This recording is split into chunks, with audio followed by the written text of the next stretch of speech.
हाँ जी, यहाँ ये बात देखें, ये जाल के ऊपर जबर है, इसके आगे अलीफ है। ठीक है, ये अलीफ भी हम जाल के साथ मिला सकते हैं, लेकिन अगर हम अलीफ को जाल के साथ मिलाएंगे तो आगे भी अलीफ है, उसके आगे ये काफ है। काफ के ऊपर क्या लगी हुई है? जज़म लगी हुई है, जिसकी वजह से काफ साकिन हो गया। अब जो भी हरफ साकिन होता है वो पिछले वाले को अपने साथ मिलाता है। उससे पीछे हमने जब देखा है वो अलीफ है, उसके ऊपर कोई जबर जेर पेश नहीं है। उससे पीछे देखा है उसके ऊपर भी कोई जबर जेर पेश नहीं है। फिर हम गए उससे पीछे क्या है? राल है। राल को अब हमने काफ साकिन के साथ मिलाना है, क्योंकि काफ साकिन है, उसने पिछले वाले को अपने साथ मिलाना ही मिलाना है। तो पीछे जो दो अलिफ है इनके ऊपर कोई जबर जेर पेश नहीं है, उससे पीछे दाल है, तो दाल के ऊपर जबर होने की वजह से अब हमने दाल को काफ साकिन के साथ मिलाना है। तो कैसे पढ़ेंगे? राल काफ जबर रक इरक। नहमदुहु व नुसल्ली अला रसूलिहिल करीम, अम्मा बअद फ़अऊज़ु बिल्लाहि मिनश शैतानिर रजीम, बिस्मिल्लाहिर रहमानिर रहीम। अस्सलामु अलैकुम व रहमतुल्लाहि व बरकातुहू। उम्मीद है आप सब खैरियत से होंगे। इंशाअल्लाह जहाँ होंगे ईमान और सेहत की नेमत से मालामाल होंगे। हाँ जी, तो आगाज़ करते हैं हम अपने आज के सबक का दुआओं के साथ। तो चलिए शुरू करते हैं। अल्लाहुम्मा सल्ली अला सय्यिदिना व मौलाना मुहम्मदिन व अला आलि सय्यिदिना व मौलाना मुहम्मदिन व बारिक व सल्लिम।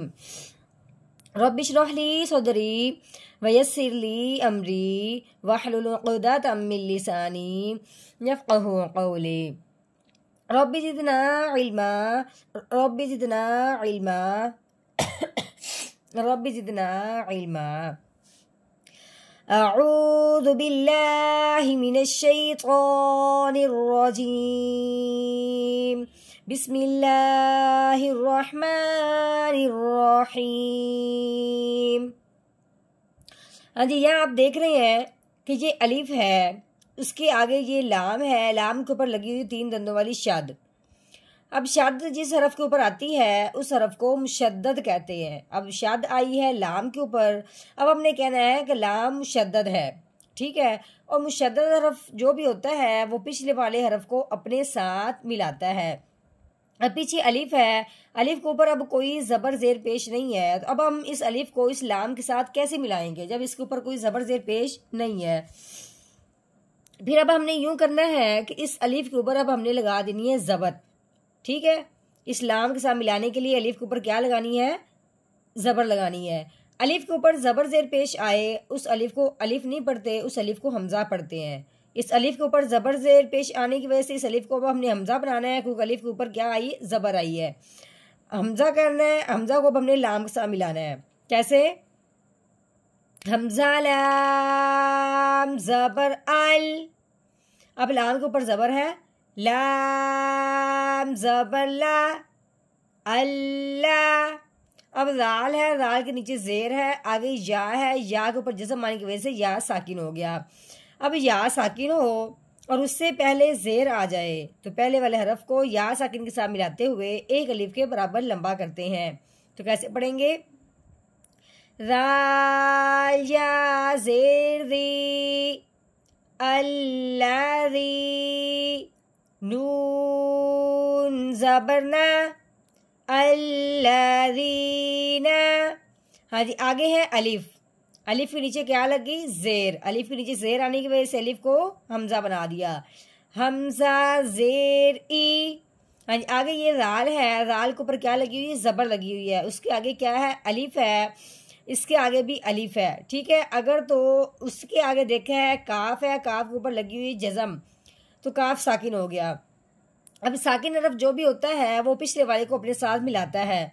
वैसे तो ये जो अलीफ है ये दाल के साथ मिल सकता है, दाल अलीफ ज़बर रा बन सकता है, लेकिन आगे जब काफ के ऊपर जज़म आई है, अब काफ ने पिछले वाले को अपने साथ मिलाना है, अब पीछे फिर कोई भी हरफ नहीं बचेगा, तो फिर अब हमने क्या करना है? दाल को काफ के साथ मिला देना है। ठीक है, राल काफ ज़बर रक इरक। हाँ जी, ये ता है, ता के ऊपर ज़बर है, आगे अलिफ है। ठीक है, अलिफ से पहले हरफ पे जब ज़बर आ जाए तो उस अलिफ को एक अलिफ के बराबर लंबा करते हैं। कैसे?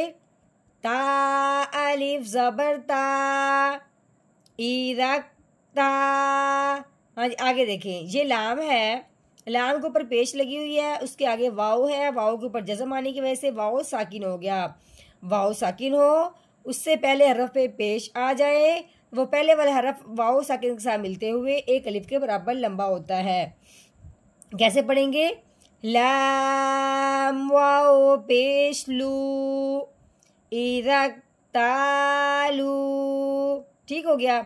ये मुकम्मल आयत नहीं है, आयत का हमने आधा हिस्सा किया है, आधा हिस्सा लिया है, क्योंकि वो बड़ी आयत बन जानी थी और वीडियो हमारी ज़्यादा लंबी हो जानी थी, इसलिए आज हमने आयत का आधा हिस्सा लेके उसको पढ़ा है। कल इंशाल्लाह अगला आधा पढ़ के इकट्ठा पढ़ लेंगे, ठीक है। अऊज़ु बिल्लाहि मिनश शैतानिर रजीम। सूरतुल मुतफ़्फ़िफ़ीन मक्किय्यह। बिस्मिल्लाहिर रहमानिर रहीम। अल्लज़ीना इज़ा तालू, अल्लज़ीना इज़ा तालू।